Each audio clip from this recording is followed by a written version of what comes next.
Magandang gabi po sa inyong lahat, mga kababayan. Sana'y nasa mabuti kayong kamay ngayon ng Diyos at COVID-free hanggang ngayon.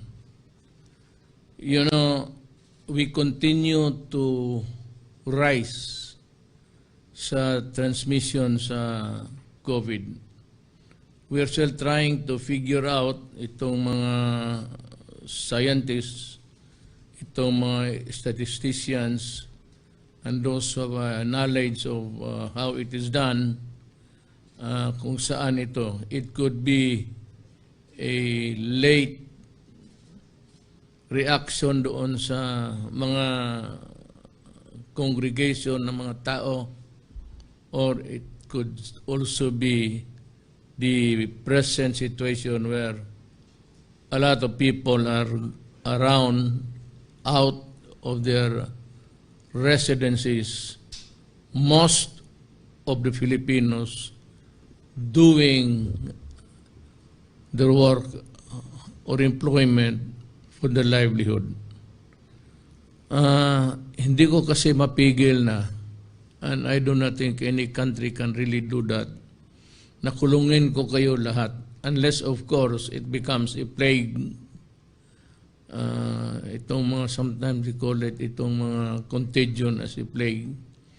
When people are dying on the streets, then maybe I could use the draconian measures of telling everybody to stay put inside their houses. Ang problema is how to sustain yung mga wala. Yung isang tuka, isang kahig. Isang kahig, isang tuka. So it behooves now on government to really answer for their daily needs. And I think that we will be able to surmount kung kain lang. But it would also at the same time kill the economy because nobody's working. Again, we'd go back to the non-productivity of the economy. Walang nagtatrabaho, walang output, walang nagbabayad, walang nagbibenta, at lahat na. So we will continue to pray. Kasi kami dito kasi it's still rising. Umaabot na ng more than 500 ang tinamaan. I hope it would not reach millions because then we would be in serious trouble. We would be no better than the other countries whose rise are really exponential. Ang problema nito is how you maybe obey the protocols of maghugas, din mask. Ang mask, makakatulong yan. It does not provide actually 100%. Hindi kami nagsasabi nagmask hindi ka titamaan. Pero you'll reduce it by about, ako tingin ko, in my own estimate, layman lang ako sa mga bagay na ito kasi hindi ako doktor. I'm not a medical person. To give you something like 80%, basta worn properly. Kasi yung iba, nagmamask tapos nakikita ko yung ilong ninyo sumasabit doon just on the edge of the mask, the upper portion. So it does not really give a relief at all kung ganun ang careless ang tao na gumagamit. I hope that you would be religious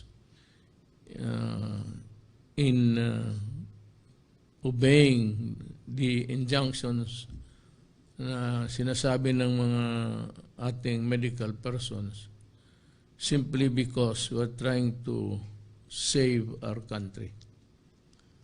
Ah, nakakaawa naman kung mabutit na lang yung tinamaan na merong talagang resources. Pero yung wala ang nakakaawa. For the sake of humanity, yung kapwa mo tao, bayan mo, kindly obey the protocols, washing of the hands. Sana susundin ninyo ito. Yung restrictions na lifting the age of for 10 to 14 age group sa MGCQ areas, na palabasin na yung mga 10 to 14, I am compelled. It has nothing to do with their incompetence, not at all. Ang akin is a precaution because there was or is a strain discovered in the Cordillera na that is very similar to the strain dito sa United Kingdom. How it got there is beyond me. Hindi ko talaga bakit dumating doon. But nandoon, nakita naman nila, and I trust that our doctors, our medical workers are really competent enough to determine this situation existing. So, balik ko kayo sa bahay muna. And besides, yung 10 years old to 14, ito medyo matanda na mahirap ito i-manage. But itong mga 10, 11, 12, pwede na yan sila sa TV. They can glue their attention sa TV the whole day. Pasensya na po kayo. Mine is just a precaution. Wala itong bisa. Takot lang ako kasi itong bagong strain strikes the young children. Itong original na COVID, hardly if at all na wala kang marinig na may bata. Meron 1 or 2 and you can count it by the fingers of your hands. Kung ilan ang bata natin na hindi sila hindi naman vulnerable. But the infection is not easily acquired. Pero ngayon, according to the studies, balita lang mala nitong United Kingdom, nag-warning si Johnson, yung Prime Minister nila, that it can, that kind of affliction can,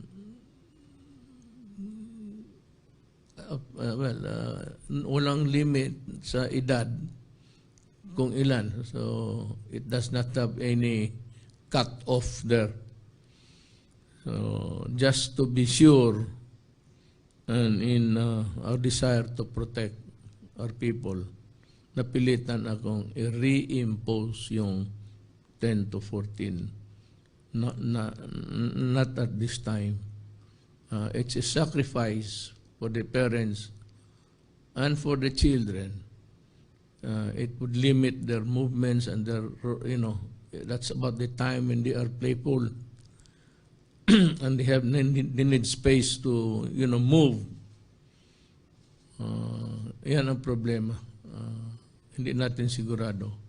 Once it is confirmed na talaga mga bata tinatamaan, pati as young as 10 years old or even younger, well, that order will subsist until such time that everybody will be safe by the bakuna. So, habulan ito. And I'd like to report to you again that we are doing our very best. Secretary Galvez, si General Galvez, is there. Ang ano ko lang ganito. Merong iba dyan, because wala silang nakuha kay Galvez, kaya wala man talaga, walang pera, laway pa lang ito lahat, conversation, istorya. Meron na nagsabi may corruption o na they were able to obstruct or prevent corruption because of their timely alam mo, bulador ka. Mag-usap nga tayo. Tayo lang. Kung sino nagsabi niyan, please rise and be brave enough to say that you're the one. I'd like to talk to you. Dahil ang dalawa. Maski saan mo gusto, sa bahay mo, para medyo maganda ang usapan o hindi sa labas kasi bawal. You can do it in the house at office at Pasig. Pinapalabas na napigilan namin yung corruption timely dahil sa wala pa sinasabi ng ang bayad diyan maging anuman pera na cold cash or papel lang yan. Hindi yan magpadala ng pera doon. Papel yan sa bangko yan. That it will be credited sa account kung sinong manufacturer. Hindi hawak walang hawak ng pera dyan. Actually. Kaya dyan ako kasi walang nakuha. And, they're still trying to prick the brains of Galvez, looking for something which is not there at all. Dito tayo just to show that we are in the process of still cleansing government. Ang na-dismissed sa service, Rodrigo, hindi Duterte ha, Rodrigo Valencia, administrative aid for DSWD Central Office. Si Godofredo Estefa Jr., Administrative Unit Chief, DSWD. DSWD to that, inefficiency and incompetence in the performance of duties. 1 year suspension. Ian and Hirose S. Montibano, Accountant, DSWD, Field Office, NCR, inefficiency and incompetence in the performance of official duties, simple discourtesy in the course of official duties. Alam mo bakit? Putak. Kayong nasa gobyerno. Lahat, police, pati presidente. Kayo lahat, tayo lahat dito. Maraming Pilipino na bright na walang trabaho. Diyan sa civil service, maraming nakalista diyan first grade eligible na hanggang ngayon hindi pa nakakita ng trabaho. I suggest na kayong mga first grade eligible, huwag na kailangan kayong maging ng padrino. Mag-apply kayo sa civil service, and civil service will reject the recommendations. Ano yung I'll appoint you? Hindi na ang maghanap ng, walang politika. Pagka magdala ka sa akin ng application tapos may sulat na ganito, I endorse na mula Ricky Bunao, Officer 5 ng Center Head of Haven for Elderly, DSWD. Serious dishonesty, grave misconduct, conduct prejudicial to the best interest of the service. 6 months, I will ask for the papers pa-forward sa opisina ko sa Pasig River, dyan. I will terminate them. Evelyn Santoyo, Municipal Link DSWD, disgraceful and immoral conduct. Ano kayang ginawa nito niya? Disgraceful and immoral conduct. Suspended for 6 months. Si Acela Bella Che, Provincial Link DSWD Field Office. Serious dishonesty. Well, of course, you have to go. I am asking the DSWD, General Bautista, to send me the papers. I will try to review. And baka i-overrule ko kayo at I will decide to dismiss them. Ben Calzado, Warehouse Manager, DSWD Field Office. Inefficiency, incompetence in the performance of official duties, suspended for 1 year. Incompetence. Ewan ko kung madala pa ba ito. Carmelita Roxanne Cruz, Provincial Development Officer, DSWD Field Office, 10. Serious dishonesty, grave misconduct, contracting loans of money or other property from persons with whom the office of the employee has business relation. This is a serious offense. Tama yan. Dismissed from the service. No motion for reconsideration yan. Yan na muna. DSWD. Ngayon, meron tayo dito. Kaya I ask the permission of the body to allow me a little time. Unahin ito.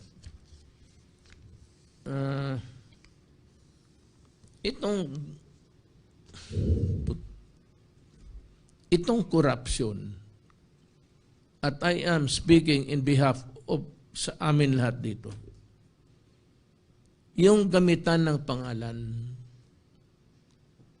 Alam mo, kami politiko, lalo na nung eleksyon, kung sinong lumapit sa amin magpa-photo,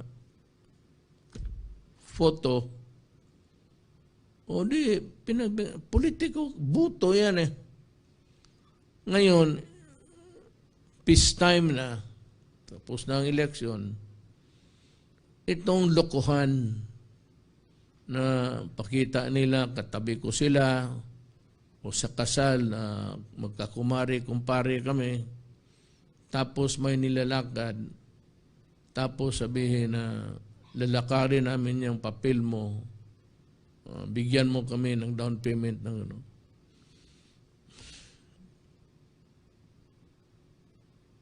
Mga kababayan ko, mahirap lang kami. Pero hindi, I'm sure kami lahat, hindi namin daanin sa, may utusan kami. Pag binanggit yung pangalan ni Secretary Lorenzana, Secretary Galvez, Secretary Duque, pag ginamit yung mga pangalan nila sa mga contract purchase, the mere fact na nagamit ng pangalan, wala yan. Walang pumapatol dito sa amin ng ganun. Yang lakarin. On the other hand, kung malaman namin, madisgrasya ka pa. Yung may mga tao na nag-iikot, nasabi nila, lakarin nila, alam mo ang gawin ninyo kung nagbigay na kayo ng pera? Purnada talaga kayo, kaya hindi naman totoo yan. Saksakin na lang ninyo. Saksakin na lang ninyo. Huwag mong barilin kasi maingay. Madali ka mahuli. Saksakin na lang ninyo. Wala yan. Ito yung mga parasites, mga linta, and they thrive on the gullible yung pati yung nalulukuhin mo kapwa mo tao. Kasi kung kung straight ka, ang contract mo maganda, kompleto, walang kulang, you do not have to convince anybody that it is really good because it is really good. Then, bakit kayo pumasok maniwala itong mga tao na ito? Marami ito umiikot. Marami. Ang NBI nito may nahuli araw-araw. Ngayon, para matapos na ito, lahat sa NBI pati pulis, sa lahat na mahuli ninyo, sa mga ganon, dalhin ninyo sa opisina ko. Gusto ko lang silang kausapin. Gusto ko silang makausap. Bakit ganyan ang hanap buhay nila? Kasi lukuhan eh.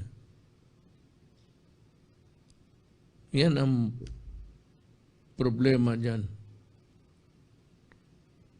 Alam mo, walang nagpapaloko,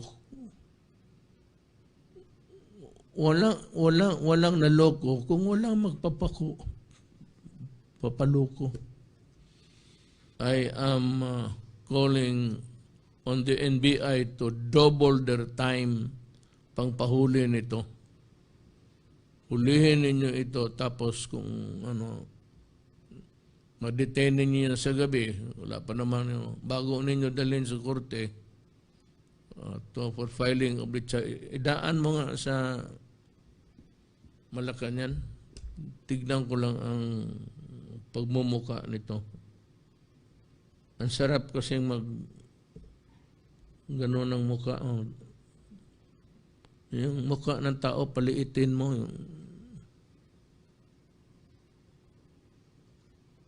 Kasi maraming sumbong dito sa amin. Fifth year ko. Ngayon lang ako mag-umpisa na magkurakot. Bakit hindi ko inumpisan nung 23 years ako mayor? O hindi marami na sana akong pera kung tumakbo ako ng eleksyon.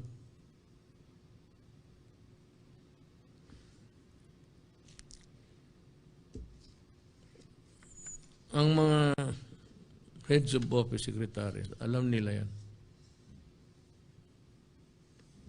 Basta itong sa masabi ko sa iyo,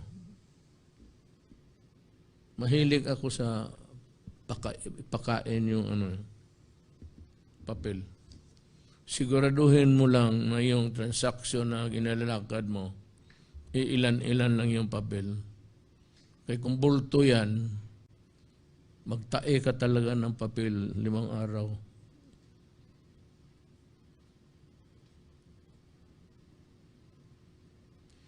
Itong isa pa, may lumalapit, umiikot. Maraming isip itong mga kalungkot. Lapitan kanila. Kunyari kunwari lang, total, itong dismiss na ito. Rodrigo Valencia. Lapitan yan siya. Tapos sabihin, lalakarin namin na yung dismissal mo, paiba. Suspension na lang. 1 araw na lang ang suspension mo. Hindi na dismissal.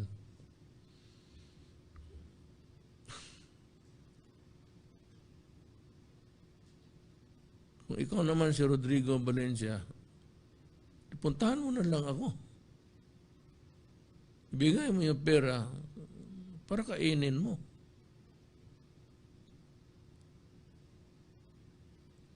Marami ito. Kaya ito rin, kung matimingan mo sa dilim, saksakin mo rin. Yan ang dapat sa mga tao na let us now begin the meeting. Wala man itong we'd call upon General Galvez to make the report.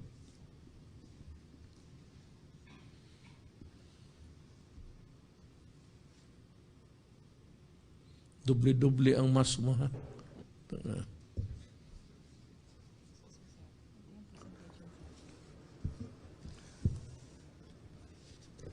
Mr. President, Mayor, sa ating minamahal na Senator on Health, Committee on Health, my fellow cabinet members, good evening. We are now on the thick of the preparations for our rollout for vaccines, and our briefing outline will be shown. Next slide, please. Mr. President, I will brief you on the rollout being conducted by the global community, and makikita rin po natin, sir, yung mga different vaccines that are being used. And also, we will make some report sa preparation po natin sa NCR at saka yung pag-visit po namin ni Secretary Duque sa mga cold chain facilities. And then also yung ating possible early rollout ng COVAX. And then also yung mga clinical trials na ginagawa po ng DOST. Next slide, please. Isa lang, are you really sure we have the cold storage Yes, sir. available? Sir, napakaganda po sa ng mga cold storage na pinuntahan po natin. At mamaya po sir, mabibrief po natin na yung mga cold storage, yung 4 na pharma grade. 2 pa lang po ang na bibisita po natin. Bibisitahin po natin din yung Royal at Royal Cargo at saka yung ibang mga pharma grade na cold chain. Nakikita po, Mayor, prepared po tayo. Kaya po natin makuha ang mga vaccines, including Pfizer at saka Moderna. Meron po tayong kakayahan po. At meron rin pong ultra cold chain na refrigerator na kabibili po yung RITM na kaya pong magkarga ng more than 1 million na vaccine sa negative sa 70 po. Yung ano kasi yung integrity ng vaccines will depend on the required storage temperature. Yes, sir. At saka sir, very professional po yung mga handlers, well-trained at alam po nila yung how to handle. I think they have been in that business also for so long. Yes, sir. At saka sir, yung Swilig at saka yung Unilab and also yung Royal Cargo. Yung Swilig, sir, meron silang ultra cold chain po dito na more or less 500,000 ang kayang ikarga. Pati po ang Cebu. So, yun po ang inan po namin na pwede po nating i-contract. Yes, sir. So ito po yung global vaccination campaign na ginagawa po ng ating WHO at saka yung ibang mga countries. Kung makita po natin po ngayon na 65 million na po ang na-administer na doses, meaning more than 30 million na po ang na-vaccinate natin. Nakita po natin sa Southeast Asia, 2 lang po na country ang nagkakaroon ng vaccination limited. Nandun po ang Indonesia at saka po yung Singapore. Ibig sabihin yung ibang countries po, even Japan, hindi pa po nagsisimula dahil meron po tayong kakulangan sa supply. At the same time, ang kanilang planning is more or less Q1 po. Q1 pa rin po. So next slide please. So kung titingnan po natin para magkaroon po ng confidence ang ating mga mamamayan, yung halos 4 dito po sa nakuha po natin na vaccine ay widely used na po, katulad po ng Pfizer, nakukuha rin po tayo. Meron pong 35 million na po na napakunahan. Yung Sinopharm, meron pong 7 million, 7.2 million. Yung Sinovac na darating po sa atin, meron na pong 6.1 million. Yung CanSino, 5 million. AstraZeneca, more or less 1 million. At saka po yung Gamaleya. Sir, ito po ang medyo may problema po tayo na talagang dapat po pagtulungan po natin. Alam po namin na malaki po ang maitutulong ng ating Mayor Presidente, Mr. President. Kasi po talagang bumababa po yung willingness at saka yung uptake ng ating mga kababayan dahil nga po sa mga tinatawag nating mga nakikitang mga adverse effect ng certain brands. At the same time, malakas po yung mga social media ng mga anti-vaxxers. So ito po, malaki pong hamon po ito. At tinutulungan po tayo ni spokes, dito po Secretary Roque. And every Wednesday po, regular po ang DOH at ang NTF na lumalabas po sa PIA. Nakakaroon na tayo na tinatawag nating na yung explain. At the same time, tumutulong din po yung business sector, sila Margo, sila George Reca, na pag tatahi-tahi ng mga kwento para at least ma-improve po yung ating public uptake. Nagawa na rin po natin to nung during testing at saka during nagkaroon tayo ng ingat-angat para sa lahat, na naging maganda po yung tinatawag nating yung improvement sa minimum health standard. So yun po ginagawa po namin every Monday. Nag-uusap-usap po ang lahat ng mga business sector para tulungan po tayo para ma-improve po yung public uptake po ng ating mga kababayan sa bakuna. At gagawa po sila ng ingat bakuna lahat. Parang meron po silang gagawing programa para maging maganda po ang inoculation po natin sa buong bansa. Maraming salamat po, Mr. President. Ilan po ang report ko po. Now we can have the report of Secretary Duque. Maraming salamat po, Mr. President.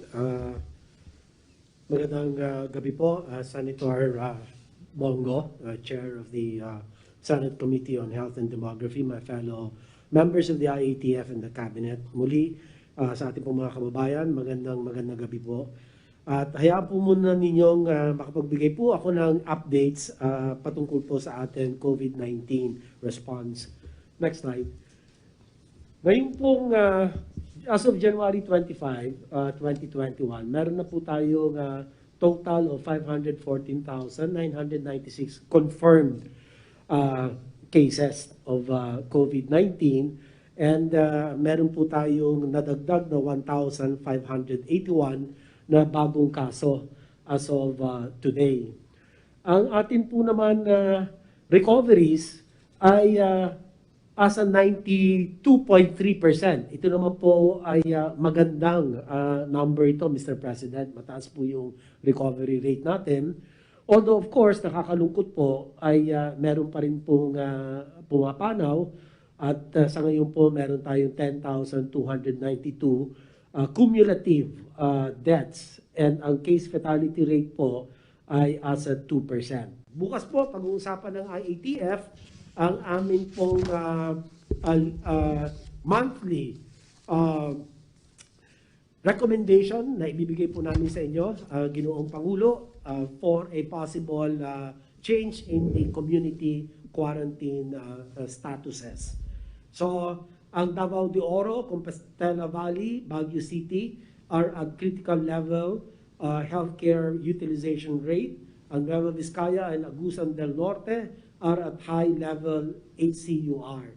So patuloy po ang aming pakikipag-ugnayan sa atin pong DOH, Centers for Health Development, ang DILG at mga LGUs upang mapigilan ang patuloy na pagtaas ng mga kaso sa pamamagitan ng ating PDITR strategies, lalo na ang atin pong mga pagsunod sa minimum public health standards. Maraming salamat po, Mr. President, for the opportunity to report. And handa po akong sumagot sa inyo po mga katanungan. May we hear from Secretary Lorenzana.